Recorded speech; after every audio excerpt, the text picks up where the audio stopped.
Assalamualaikum warahmatullahi wabarakatuh, Pak Presiden Nugroho Efyudo Haris Jauhari. Salah gue.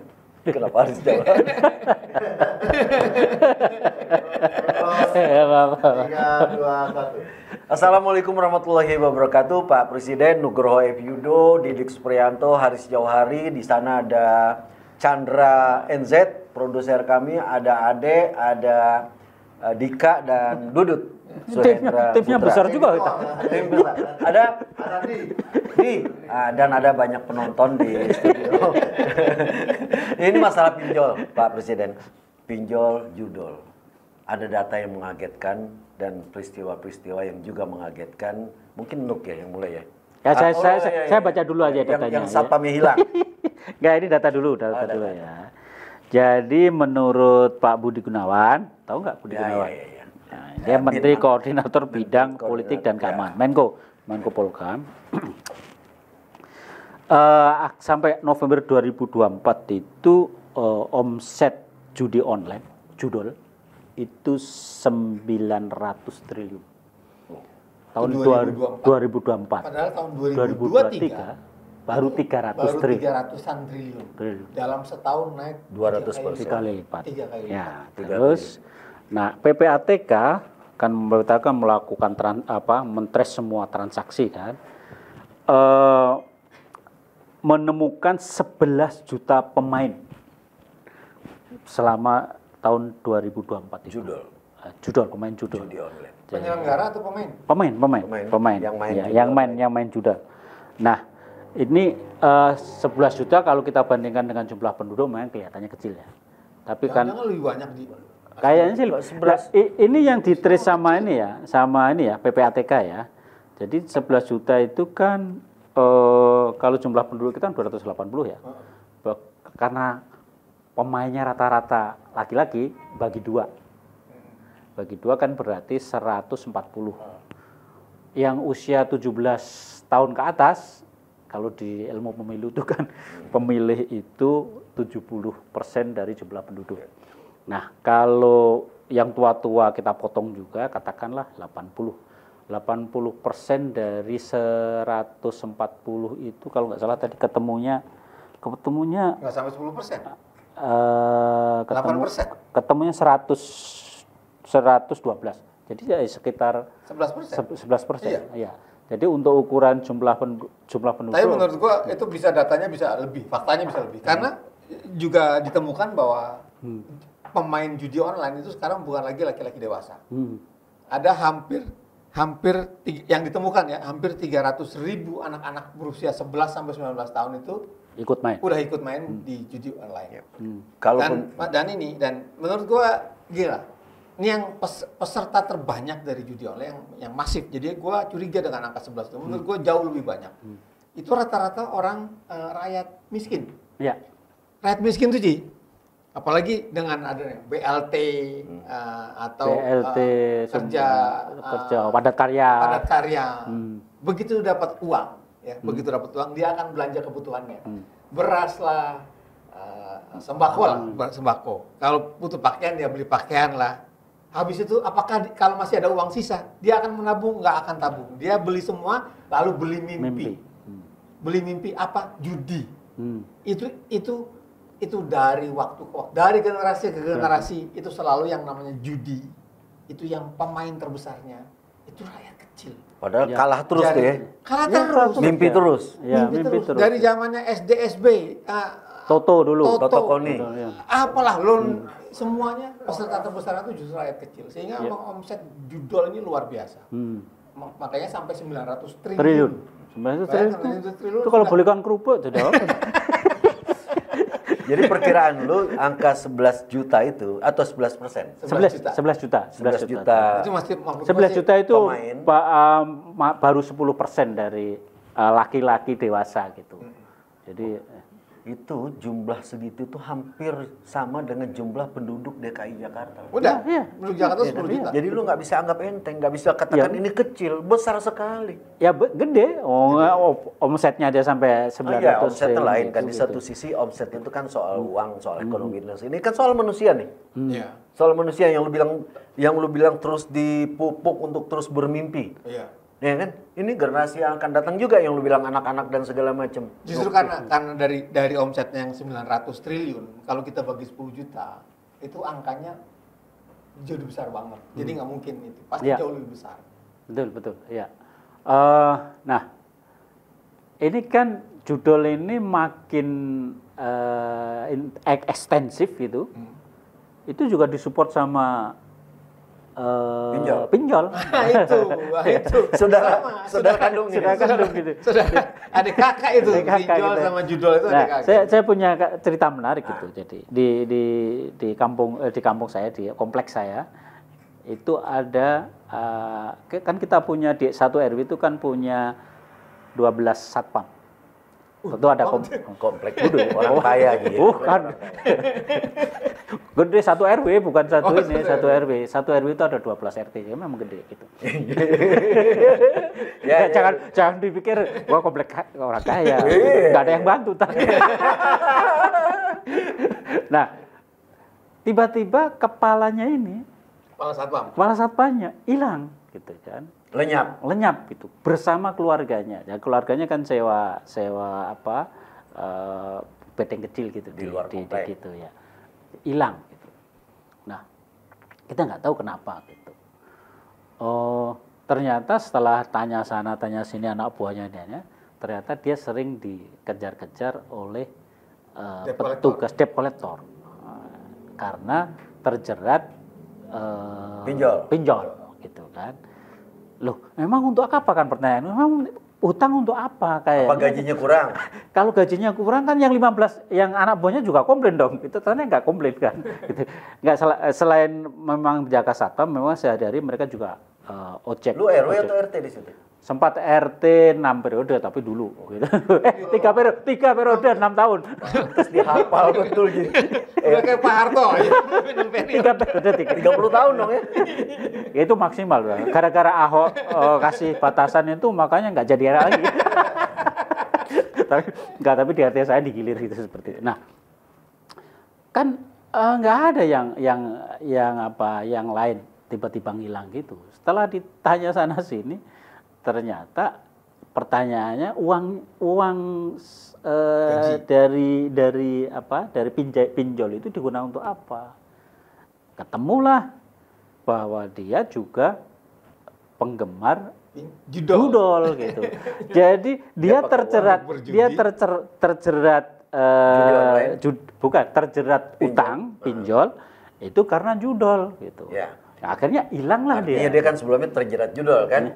Ya akhirnya karena dia harus ini terus kan betul, uang nggak ada, ya, dia betul. pinjam, Ya, pinjam dia pakai untuk judi, hilang semua. Iya hilang semua dan artinya kan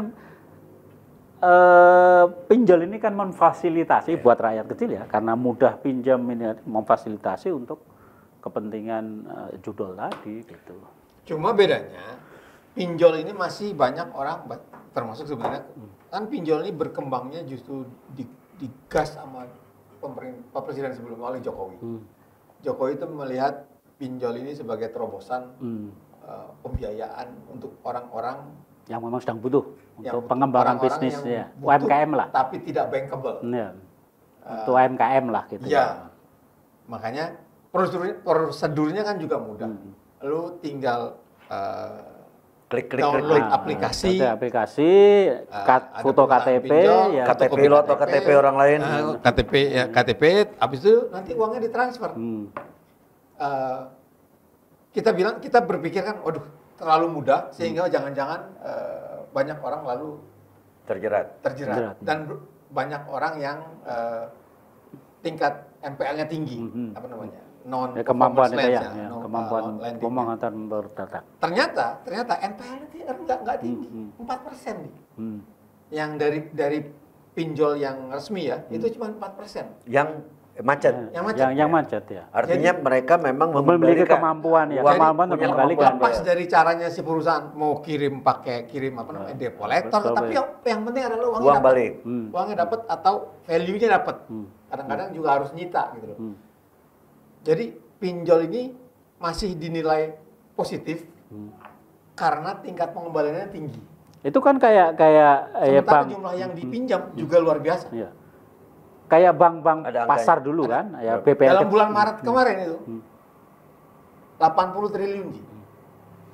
Itu makanya banyak perusahaan pinjol ini kan dia tidak meminjamkan orang dari uangnya sendiri. Dia hanya platform seperti Gojek lah. Ada pemilik motor dan supirnya, ada penumpang. Pinjol juga begitu. Ada pemilik Ada uang. orang pemilik uang, ada yang pinjem. Sekarang Platformnya ini sendiri tidak punya uang, tidak mengeluarkan uang. nggak ngeluarin uang. Dia hanya Jadi kalau dia perantara. kalau banyak orang yang macet, maka yang rugi bukan dia doang. Dia pasti ditutup. Tapi pemilik uangnya, dan pemilik uangnya ini, nah ini yang luar biasa. Sekarang ini banyak bank-bank bahkan menjadi pemilik uang, menjadi lender, menyalurkan uangnya ke pinjol ini. pinjol yang nanti menyalurkan ke orang-orang. Menurut gue udah itu bukti sebenarnya bahwa pinjol itu masih punya nilai positif. Bank-bank resmi menyalurkan uang ke mereka, mereka menyalurkan uang Ya, ke masyarakat. karena NPL-nya rendah tadi. Karena Ya. NPL-nya rendah. Meskipun Padahal ada bunganya luar biasa. Nah, makanya meskipun lu menganggap masih positif, meskipun kita bisa melihat banyak kasus yang terjadi sangat negatif. Ya, enggak, Orang gua nggak menilai bunuh positif. diri. Gua nggak menilai positif. Oh. Banyak orang masih menganggap ini positif karena NPL-nya tinggi. Tapi menurut gua tetap orang harus hati-hati karena bunganya luar biasa tinggi. Bunganya tinggi banget kan, bunganya Tinggi dihitung harian kan tuh. Long bank aja Iya, bank iya. nyalurin ke dia pasti bank udah tinggi, tambah lagi sama Iya. dia ditinggiin kan. Kan 0,04 gitu, tapi kan harian gitu kan. Iya, Gitu. Ji, sering kali Jadi caranya bunganya nipu itu. harian. Dulu kan mulainya adalah 12% per tahun. Itu kurang ini. Lalu dibikinlah 1,9%, 3% per bulan. Per bulan ya. Kan berarti kan 36 setahun. Sekarang ada cara lagi 0, berapa 0%. per hari. Tapi kalau lu hitung per bulan, ya paling Jadi hitung per gede. tahun, itu Jatuhnya bisa gede. tinggi Iya. banget gitu loh. Ya, itu bisa berarti kalau dalam pinjaman tertentu seorang yang tadinya butuh itu karena tidak punya uang untuk membayar, dia dapat denda harian. Istilahnya kan denda harian iya, bisa iya, 500.000 iya. sendiri Iya. tuh. Betul. Jadi Iya. ini memang sebetulnya ya problem Kalau- literasi keuangan yang Iya, literasi memang sangat keuangan. rendah di masyarakat kita gitu. Dan tidak ada sebenarnya lembaga pemerintah yang melakukan Literasi pendidikan keuangan terhadap itu. literasi keuangan. Keuangan. Dan Itu. pemerintah mewajibkan bank-bank untuk melakukan Literasi pendidikan literasi keuangan. Tapi kan nggak urusan jalan, pemerintah, Ya, bukan urusan pemerintah. bank. Dan itu nggak jalan. Padahal sekarang BLT dan lain-lain semua kan harus pakai rekening kan, Iya. gitu. Tapi rekening itu memang betul digunakan untuk, memang bagus digunakan untuk menyalurkan bansos, untuk menghindari cegatan Bocor di jalan. bocor di jalan. Itu bagus. Cuma pada akhirnya kan pembelanya juga bisa memanfaatkan ini untuk kepentingan lain. Nah, itu tadi bisa pinjol, bisa juga judol kan gitu. Iya. Nah, itu akibat terutama yang pinjol itu kan akibat literasi keuangan yang tidak memadai. Menghitung bunga aja nggak ngerti gimana mau hutang tapi menghitung bunga nggak ngerti. Tiba-tiba dia tahu, wah, Tapi tiap tahu hari harus bayar iya. sekian karena Iya, telat bayar kan. Betul ya gitu. Dan kalau soal orang kecil, pengusaha kecil itu NPL-nya rendah, itu memang sudah terjadi sejak dulu kan. Penjual-penjual pedagang kecil di pasar itu nggak pernah. Sebenarnya mereka lebih tertib. orang kecil itu lebih tertib. Buktinya apa? Buktinya apa? Dari sebuah bank pemerintah aja lah. Dari semua bank pemerintah, bank yang paling NPL-nya paling Bagus kecil kan? itu BRI. Ya, karena gini, karena rakyat kecil tuh nggak berani, Ji. Iya. Yang berani ngutang gede tidak bayar, bahkan pajak nggak bayar pasti perusahaan gede, iya kan? Backingannya banyak. Iya, dan dia tahu harus bayar siapa. Nah, dia tahu rakyat bagaimana. Saya nggak tahu harus bayar siapa. Iya, jadi baik dia menderita pun dia udahlah, Iya. nggak apa-apa dia nggak makan kan? Rakyat itu taunya cuma saya harus bayar polisi gitu aja. Yang lain dia nggak tahu, padahal yang lain itu yang gede kan urusannya gitu. Bayar Chandra, mesti dia bayar Chandra jadi lolos itu. Takutin sama Chandra. Itu juga pinjol-pinjol ini. Saya kemarin baca, menurut pemerintah sekarang ini pinjol yang resmi itu cuma tinggal 96. Waktu zamannya Pak Jokowi itu hampir 380 perusahaan pinjol, istilahnya itu Fintech fintech. ya. Lalu diterjemahkan menjadi pinjol. Sekarang bukan pinjol, namanya pindar. Pinjaman daring. pinjaman daring. Sebenarnya pinjol Sama juga, aja, gitu. Cuma ya. menghaluskan. Dulu 380-an hampir 400, sekarang tinggal 96. Bulan lalu ditutup 1, tadinya 97, sekarang 96. Itu yang legal. Yang ilegal disebut jumlahnya 118. Lalu ada datanya. OJK mengeluarkan data-data yang ilegal. Terus gua mikir, kalau ilegal kok dia punya datanya lengkap, kenapa nggak ditutup aja gitu? Iya. Karena OJK juga sadar bahwa pinjol itu kan cuman platform. Dananya dana rakyat. Dipinjamkan ke rakyat. Kalau ini ilegal terus ditutup, pemilik yang dananya rugi kan itu, rakyat, yang rakyat lain. juga yang rugi gitu. Kalau lu- Walaupun sebenarnya di dalamnya juga mungkin ada tempat pengusaha-pengusaha besar mencuci uang, Iya. tapi ada juga yang bukan, ada juga yang memang orang jangan orang seperti kita narem uang di perusahaan fintech. Itu ikut dirugikan kalau dia tidak resmi, dan tidak resminya itu seringkali hal-hal administratif. Misalnya kecukupan modal harusnya 10M baru dapat 9,5, itu masih dianggap ilegal. Atau kepengurusannya ternyata di root-nya adalah pemiliknya. Kan banyak perusahaan kecil kan yang Iya, direktur utamanya adalah pemiliknya, lalu dia sendiri istrinya jadi komisaris gitu kan. Nah, hanya Masalah-masalah kayak gitu. masalah kayak gitu yang membuat dia lalu menjadi ilegal. Di sisi lain banyak orang yang berkembang, kalau lu pinjem dari fintech yang ilegal, lu nggak usah bayar. Dan beberapa, ini yang gue sebel banget ini. Beberapa ahli hukum lalu membuat artikel atau membuat opini Berkampanye lah. Ya. sah kalau lu pinjem dari perusahaan fintech yang ilegal, lu nggak usah bayar. Toh itu sah. ilegal ya. Toh perusahaannya juga ilegal. Iya. Nah, menurut gue itu yang kacau. Itu sarjana hukum lagi. Menurut yang namanya pinjem ya harus bayar lah. Bahwa dia masih punya masalah sehingga belum bisa disebut legal, itu kan soal lain. Itu bukan urusan lu. Itu bedanya moralitas dengan hukum kayak. Nah, kalau secara hukum nggak ada salah, tapi Nggak ada salah. moralitas. Orang punya harus mengalihkan. Itu menurut sarjana hukum lulusan UI. Kalau lulusan di UGM gimana? Lulusan UGM juga. Sarjana hukum lulusan UGM. Iya. Jangan sama lu. Jangan mau. Enggak, saya kira kan data-data ini tidak hanya dimiliki oleh OJK ya. Yang paling penting juga dimiliki oleh PPATK. Dan sebetulnya PPATK itu bisa men-trace kok. Ini uang haram, uang nggak haram itu bisa. Makanya ya kalau untuk konteks pinjol ini dia menemukan data bahwa uang haram itulah yang digunakan untuk simpan pinjam ini, ya udah ditutup saja, bahkan diambil tindakan. Demikian juga soal judulnya kan.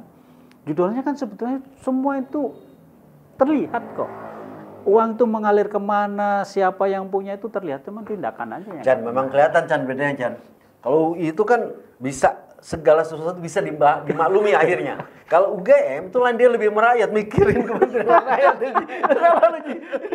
Karena begini, ujung-ujungnya lu kan berdua melihat bahwa ini bisa dimaklumi, ini baik dan segala macam. Tapi kalau kita sesuaikan dengan asta ciptanya Pak Presiden, lu harus bicara tentang pembangunan bangsa dan negara. Judol, pinjol itu kan membuat rakyat yang tidak punya uang punya sarana untuk meningkatkan konsumerismenya dia. Itu tadi mimpinya tadi. Mimpinya tadi. Jadi lu membiarkan sekian juta orang bermimpi, generasi kemudian bermimpi, itu berbahaya bagi bangsa ini, Ji. Tapi kita juga ngalamin bahwa dari tahun ke tahun dan kemudahan yang ditawar oleh fintech ini luar biasa. Jadi sekarang persoalannya adalah misalnya lo ngomongin koperasi. Kalau pengen bikin koperasi maju, bikinlah koperasi itu memberikan kemudahan yang sama dengan fintech. Ini baru nih. Bikinlah BUMDes itu memberikan kemudahan yang sama dan kepraktisan yang sama. Ini penting untuk Pak Presiden yang sehingga lalu orang punya pilihan, nggak usah kesana. Ini bunganya lebih kecil, tapi sama mudahnya. Dan gitu. kalau lu banyak minjem, akan lari nanti ke bonus tahunan, kembali ke kita sendiri, ke arah koperasi kan. Nah itu yang tinggal di itu. Sebab kalau memutus orang untuk minjem itu jadi udah benar ya Pak Presiden mau membangun koperasi itu. Ya sudah asal benar. Dia mesti lebih mudah diakses, gampang, nggak ribet, dan ini duitnya jangan menguntungkan, dan duitnya jangan dikorupsi. Topik korupsi, topik koperasi ini lain lagi nih. Oh lain lagi nanti aja ya. Baik Pak Presiden, kalau gitu sampai di sini dulu. Terima kasih. Billahi taufiq wal hidayah. Wassalamualaikum warahmatullahi wabarakatuh. Ujungnya koperasi harus kalah.